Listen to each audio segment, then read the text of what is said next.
you. I'm going to ask you a couple of questions that some fans had and some things that I did. I actually watched the Lizzie McGuire movie last night again for the, I don't even know, maybe the 6,000th time. So, I first want to ask, because I know you like cameras, you're really like fascinated with that kind of stuff. When you were filming the Lizzie McGuire movie, how many cameras did you have for a certain scene? So like, let's say you were on the step scene. Did you have just one main camera, or did you have like three or four, even five cameras? Most of the time on the movie, we were shooting with one camera, and we shot on film. We shot on 35 millimeter, and it was oh, sorry. We shot Super 35. So most of the regular scenes are one camera. But then, like for the dance numbers and for, I'm forgetting if we did anything with more cameras in some of the crowd scenes, but pretty much it's one camera, except when we did the musical number. We had like, I think, four cameras running. Okay, that's cool. So it's not cheap to let it roll. So No. And so during like the dance numbers and stuff, was that all 35 millimeter as well? yeah, everything. This was like just on the cusp of digital. Like I Yeah. remember when we finished the movie, I was asking Disney if they would do a digital intermediate because they hadn't done that yet. Take the film and transfer it and have the whole thing be digital. But that was still like a brand new concept, and they just weren't ready to do that or didn't want to do that on my movie. They did it, I think, a movie in the same year. That's so interesting. Okay. And also I was wondering, so when I was watching the film, I was wondering, obviously the soundtrack is super popular, it sold millions of copies. Did you have the music beforehand, like while you were shooting, or was all that music added later? Obviously you had What Dreams Are Made Of, because obviously they were lip syncing the words, but did you have all the other music, and was it in the back of your mind while you were filming? It was a combination. I mean, like what happens is you have a music supervisor. I had a really wonderful music supervisor named Elliot Lurie, and we discussed a lot of the music ahead of time. What Dreams Are Made Of was written by Dean Pitcher, who wrote the lyrics, who wrote Footloose, and he had become a friend of mine because for a hot second, I was going to direct a TV version of Footloose back in like 2001, but then Oh, that wow. didn't happen. But Dean and I became friends. I asked him to write the song. He wrote that song.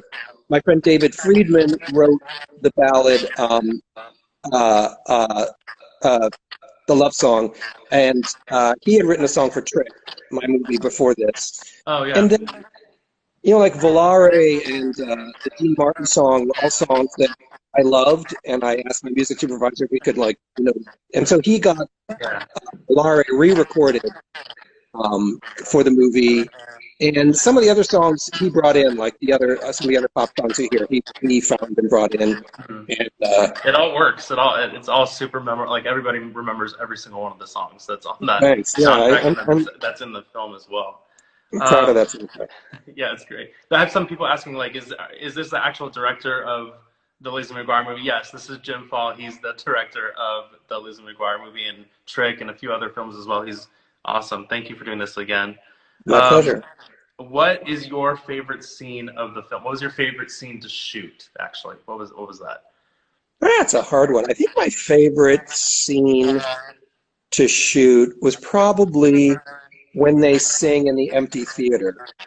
Oh yeah, I love Um, that. because I love that song. I love the ballad version. This predates you, so you're not going to get this reference, but what was going through my mind was when Neil Diamond and Barbra Streisand came across the stage on the Oscars in Oh, 1965 from either side of the stage. That went through my mind when I was shooting it. Um, that was just, I think, a very, really beautiful sequence, and I loved being in that big empty theater.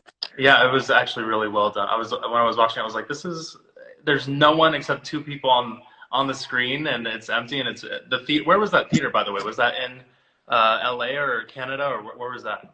Every interior is in Vancouver. Oh, okay. No. Yes, every interior is in Vancouver. All the Rome exteriors are Rome. We shot in. Yeah, So nothing. I was gonna ask about that. The actual hotel that they stay in, I think it's Hotel Cambini or whatever. Yeah, That lobby is super pretty, but that was in Vancouver. Yeah, I had an amazing production designer, and he designed this insanely beautiful hotel. And in some ways, it's almost more beautiful than I expected because would these kids really be able to afford something that pretty? And then it was like, to hell with it. This is beautiful. The movie's supposed to be a wish fulfillment thing. You know, his name is Doug Higgins, and that set is a huge set. It was a huge set. All of that marble is fake and painted, Oh, is and it? I thought it was. It looks like real marble. It looks no, like a it's real all lobby. nope. It was. It fooled me all these years. So, and I'm pretty good at like picking up on that kind of stuff. And I had to ask. I was like, I didn't The realize. elevator's real. He actually put that moving. The elevator worked and moved, but that was all on our set. Wow. I actually, that's so great. Because yeah, because when Lizzie and Gordo almost at the end of the film, they get into it and it actually Yeah. goes up, and I'm like, was that Yeah, actually shot in Rome or not? I wanted to do that shot because I wanted to prove the elevator worked for real. Yeah, It really, and yeah. it proved it. I remembered it. Um, so during the editing, did you guys add any color or any filters to the actual film, or was that all natural color coming in?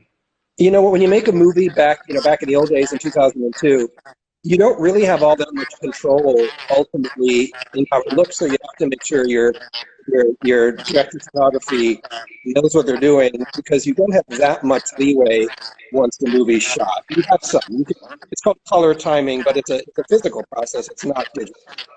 Right. Um, so if I'm understanding your question, no, we didn't add anything. Everything was shot on film, and So the colors you are know, just that pretty the whole time. yeah, yeah, I yeah. that was something that I noticed because I love photography. Obviously, I make movie posters, so I play around with color a lot. And I was like, there's so much. There's like reds and blues, and they're so Yeah. vibrant. And I was Well, wondering, like, was anything added to it? But it looks no, nothing was added. Yurzy Zielinski, who was my DP, my cameraman, my director of photography.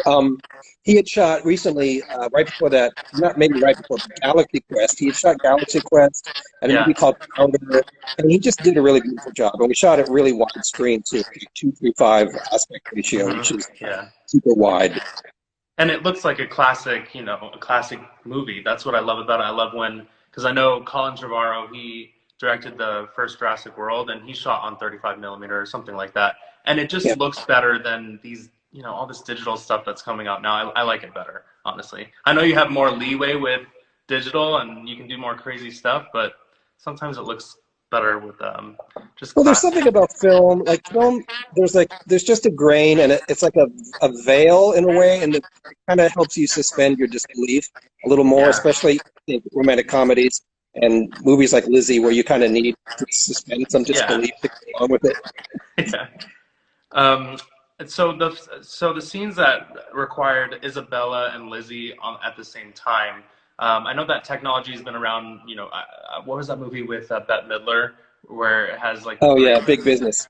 big business? Okay, so like that was one of the first films that I saw that had the main characters, but doubled. And then obviously the Parent Trap, and then again with Lizzie Mcguire Movie. So how was that shot? You had to shoot one scene and then superimpose it, or how did that work? You mean when we're doubling them? Mm-hmm. Yeah, I mean, I had to be very specific about when we saw them together at the same time. So that was all discussed ahead of time with the visual effect team, and they were amazing and did a beautiful job for this movie. And so every shot was storyboarded. I knew exactly when they were going to cross paths, Oh, okay. when they were going to raise their hands. If you see, there's a cheat. It's a really wide shot when they bow. It's not both Hilary. Those are actually two Right. stand-ins. And then we cut in for them coming. So I tried to cheat the cuts so you could, because we didn't have a lot of time to have them actually together on stage. Uh, Now you could do that stuff cheaper and easier, and we probably would have had more of them together. yeah. But back, I had to pick and choose Maybe my in the back. sequel. No, I'm just kidding. I think I had a question from someone that's here. The username is Peter Stands Lizzie. They wanted to know what is the inspiration for the character Miss Ungermeyer. Was that something that you and the writer came up with, or was that something that Disney came up with? How did she come about?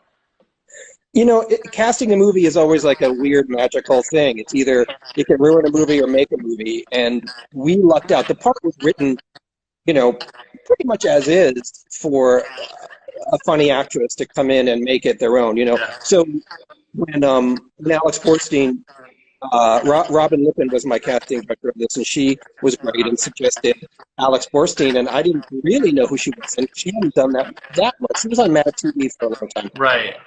Anyway, she's just hilarious and was amazing. Yeah. And then, Iconic now. Like everybody remembers her as that. Totally. Even though she won she won an Academy Award or something. An Emmy. I don't I remember think what she won an Emmy for Emmy, yeah. Marvelous Mrs. Maisel. But Yeah, she ad-libbed. Great. There's some ad-libs on it. She did some of that dialogue is her madness coming through. Oh my gosh. Yeah. I wanted to ask. I remember I was 13 or 12 when I watched the film, and I was always like, oh my god! Like I had posters of Hilary everywhere. I was such a nerd, but in the film, there's like posters of Paolo and Isabella. There's their album, like their CD cover and all that kind of stuff. Is there anything obscure that you have from the film? Any props or anything like their album or their poster or something from the set that you've kept all these years? I wish I did. You know, I remember asking my the prop department to make sure they gave me copies of those Paolo and Isabella posters. Yeah. I think I might have one, but I have a feeling I didn't get it because we were shooting. It was crazy. I don't remember following up on it. You don't really see them in the movie. The posters in the movie are digital. Like, those are actually digital effects. Yeah, like the billboard ones. Yeah. So those don't exist. In the back of the cheese scene, you can see one of the posters. Yeah. Yeah. And I posted a picture of that on my Instagram. Yeah. And it kills me that I didn't get it. I remember asking for it, and now I have to go digging through my storage to see if I actually got a copy. But otherwise, you know, I actually just talked to David Robinson, my costume designer, who came up with that amazing inflatable dress and all that stuff. Like, he totally came up with that on his own. And I asked him... That stuff should go in a museum. I think he said her green boots were in the Disney Museum at some point, or in a display. Oh, okay, so they kept that, yeah. I think I feel like I saw a photo of that, like a glass case or something. Yeah. The inflatable dress, though, he doesn't know where it is. He thinks it's probably in a box somewhere at Disney. Who knows? It's too bad. That's like the most memorable one, too. I know. He made that. He ordered that thing from a child's blow-up igloo and cut it all together and designed it. I mean, it's literally... Oh, so he actually he just used a regular igloo thing and just sewed it all together. That's amazing. He said that he ordered an inflatable igloo from Canadian Tire and then cut it all together and then designed the dress from 2 igloos. That is awesome, and I love that there's the character Lizzie version of it, like the cartoon version of it too. I love that.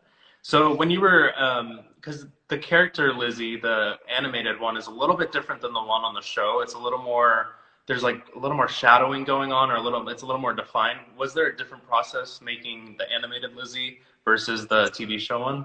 Same animators or different? It was the same animators, but I think because they were shooting, they were going to put it in the film, which had to be kind of a higher quality. I think they spent a little more time on the quality of the video, compared to the TV show. But it looks more classic Disney. Yeah. Yeah, I don't really know what went on with the TV show because I wasn't a part of it.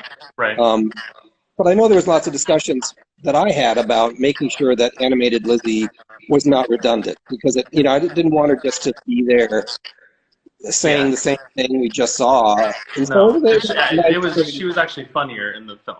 Yeah, it worked out.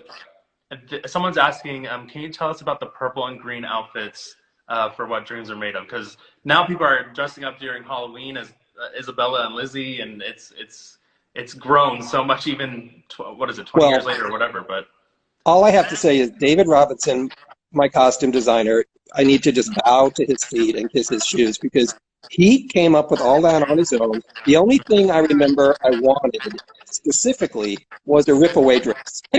I wanted to get her. I love it. Like a Britney Spears type thing. I'm a huge Britney fan, so yeah. Right. So that's all I requested, but he, out of his amazing creative mind, designed those beautiful outfits. I love that. Someone's asking, were the fireworks in the town square a partial effect, or was that added in post? Some of it's partial. All the fireworks that are like Roman candles that are going straight up, those are real. The starburst ones are digital. I love that. This is me being nerdy. The version of What Dreams Are Made Of that's in the film, the live version versus the album one, where's that original version living? I love that version too. and I wish they just released both. But and yeah, go It's ahead. funny. It's funny you bring that up because that was a discussion that we had because the music producers came up with that really wonderful pop album version Yeah, I for, love it. that sounded Obviously, great, but it didn't yeah, sound like she was singing it live. right. And I wanted like, violin soaring and I wanted it to sound more live than Theatrical, yes, and cinematic. yeah, theatrical, totally. Yeah, So the compromise was that the version I wanted was in the movie because it sounded like she was singing live, yeah, and the one that's on the album. So where does it live? That's a very good question. It must. I don't know where it is. It's unfortunate. somewhere. Isn't Yeah, uh, I mean, they should have added as like a bonus track or something like that. But I actually saw. Yesterday. I ordered the Lizzie McGuire movie soundtracks now on vinyl I on Urban know. Outfitters. So I ordered one if you guys too. haven't ordered it, go order it on UrbanOutfitters.com. I was like, It's what? All these years $29, later, but I'm still buying Lizzie stuff. yeah. um, Another question that I have is, um, what was the question? Sorry. Oh, during filming, was there any issues with the tourists? So I know you guys just filmed straight in the middle of Rome. You guys blocked it off a little bit and that kind of stuff, but was there ever a time where people would look into the camera or walk in front of the camera or whatever it might be?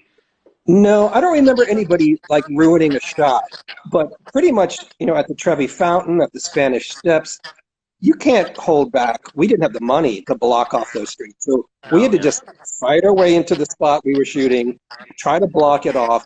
Like at the Trevi Fountain, a lot of the wider shots, those people are not extras. They're just people there. And the same thing at the Spanish Steps. It was really fun, but it was really hard. Yeah. Yeah, trying to make a movie, in a crowded tourist. Of course, we went to every tourist spot, so they're always crowded.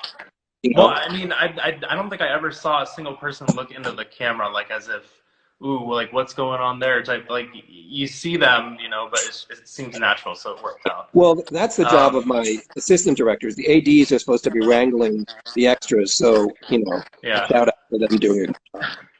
So I know, because I'm obviously a huge Hilary Duff fan, and she dances, she sings, and all that kind of stuff. I think maybe there's a lot of people that ask, and I see it in the comments as well, is like, why use a stunt person for Lizzie when she's dancing or when all that kind of stuff? And like my thinking behind it is because I don't think Hilary was like, actually herself, her pop star self at that time, not until like 2007.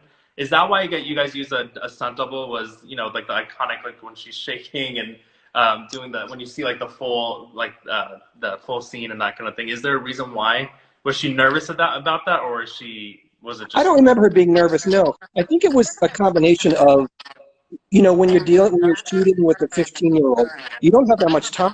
There are labor laws. You only have them a couple of hours at yeah a time. It becomes very challenging to get all the shots you need. So most of the reason was that if you notice, anytime you pretty much see the back of Hillary, it's not her because we couldn't afford the time to shoot the back of her head or the back side of her because we barely had enough time to get her front and her close-ups, 'cause she had to yeah be in school, and that's just what it is when you're shooting. And she's in, pretty much every shot in the movie. So we yeah had she to is compromise and, have dance doubles and like even on some of the yeah Vesper shots where she's riding with Paolo, yeah wide obviously shots. for safety reasons too. Yeah, yeah. Okay, that's cool. Like even in Um, the opening sequence in the bedroom, like when you mhm. see her feet, those aren't her feet. Like anytime you don't see her face, it's It's not pretty her. much not her. That's movie magic. That's what it Yeah, is. but we had to. Um, We didn't have the time. yeah, and I see a lot of people. I'm sure you've answered this question a million times, but what was it like working with Hillary at She that was time? she was amazing. I mean, I luckily inherited this cast that already knew their characters, were raring to go, and Hillary was just a 15-year-old who'd been doing her show for 3 years and was totally professional, always knew her lines, always was there. There was never ever an issue at all. So she was, she's a 15-year-old kid, and Yeah, unfortunately, I didn't really get to quote unquote hang out with her that much because we're making a sure. movie that was really, challenging. But she was great. All the kids were great. And speaking of hanging out, so while you were there, did you, have you been to Rome before that? Well, No. no, we had gone for a location scout a month before and spent about a week there, like looking for all the locations. But no, I had never been to Rome. Oh wow. So how was the food? I've never been. I've been to so many places around the world, but I've never been to Italy, and now I'm stuck in my house forever. But um, how is Rome? Like, how's the food? How's like all that kind of stuff? Is it as good as everyone says? It really is. I mean, you know, we would stop and have lunch at what I guess was just like a cheap place, and the food was so good. It's always fresh. You always, it was amazing Yeah, how you just simply couldn't get bad food anywhere. yeah. You know what I mean? They don't eat crap. They eat like No, it's all real, fresh. It's all all fresh, mostly real all food. natural, which is awesome. Right. So Um, everything good all the time. I love that. A couple more questions, and then we'll end the call. But were you excited when Disney Plus came out that finally that this movie would be streaming for everyone type thing? Is that like a cool Yeah, thing for you? I was really excited. But the funny story with that is, we got Disney Plus like the first day it started, right? And Yeah. I went to Lizzie McGuire just to say, all right, good, there's my movie. And there was some glitch. They had like my name and two other random names as having directed the movie. It's Oh like, my. what? Did they What? fix it? Is it fixed Yeah, now? they fixed it. But I had to Oh, like, it was a ridiculous, it was just a stupid computer glitch. right. But it turned out it was the two names of the guys who I guess direct the actors for the Spanish version. I don't know. Oh. It was just a mistake. But I was like, hey, I'm that's not glad they right. fixed Anyway, it though. Now they everybody is fixed it. streaming it, and it go like I've noticed over the years that the Lizzie McGuire movie goes it trends on Twitter every like randomly every like 4 years, which is awesome. So how does it feel to be part of something that was so big for everyone? I honestly like my story is when the DVD came out, and this is my original DVD that I still have from way back when, but I was going on a road trip to Wyoming and I had a portable DVD player or a laptop or something, and I think I watched the movie like 40 times during that car drive. So, how does it feel to be a part of something so big for everyone? It feels amazing because, in a way, it's kind of a delayed satisfaction or whatever. You know, the movie came out, did well. It did well, Yeah, but, all you kids were young. I didn't get to really hear from anyone. So yeah, it did well, then it went away. And now that it's been almost, what, 18, 17, 18 years, yeah, it's so wonderful and satisfying to know that everyone remembers it so fondly and enjoys it and really loves it and because I loved it, I loved making it. So much of me is all over that movie that yeah. it just and everybody involved in the movie loved making it. Everyone we did it. It was a wonderful love fest. So I think it shows in the film. I mean, I know it can be a silly, goofy film at times, but I think it's really funny and sweet and a fun entertainment that I'm Yeah. proud has I'm just lasted. glad that I'm just glad that it got made. I remember when I first heard about it, it was like, this is really happening because that had never happened for a Disney Channel show where it went to actual like theaters. So it was a big deal back then too. I I guess because know. we didn't have Twitter and we didn't have Facebook and all that kind of stuff to voice our opinions as much, which Yeah. can be a benefit and it can also be a negative depending on who's tweeting or whatever. Yeah. But it's awesome that we got to do it now. And Yeah. I know that the reboot is happening soon. We'll see what happens. It's been going like, this, I who know. knows? I don't But know. I hope that they somehow can, call back to the film as much as possible because that'd be a cool little, a continuation type thing. Because, Yeah. I mean, I don't know what the plans are for the show. I'm not part of it, but I hope it gets back on its feet. It'd yeah, be fun to eventually be a part of it somehow, some way, yeah. someday. Oh, another random question that I had was the set for the family. I always noted I'm so picky like this. How Yeah. come the house was different than the one in the TV show? I Yeah. always wondered Well, that. I know. It was kind of a compromise. The house in the show was a set, and that Yeah. I'm pretty sure that set was gone at that point because it was like a Oh, year after the show had. So we shot just in a house in Vancouver that it was, was very I similar. guess, similar, Yeah, but I mean, yeah, I mean, it's not the same, but it was, I guess you could imply they moved. I don't know. We just didn't. something like that. Okay. There wasn't much we could do. No, it seems similar. I just always wondered. Um, Yeah. I don't really have any more questions. Is there anything that you want to let all of us know, or just to close it out? I'm just just, off of what I just said before, it really does make me happy that everyone who was what, 10 then, now you're all 25, 26, 27, Yeah. you know, pushing 30, whatever it is. I love that you loved the movie then and you still love it now. And it just makes me really happy because I love it too. Yeah.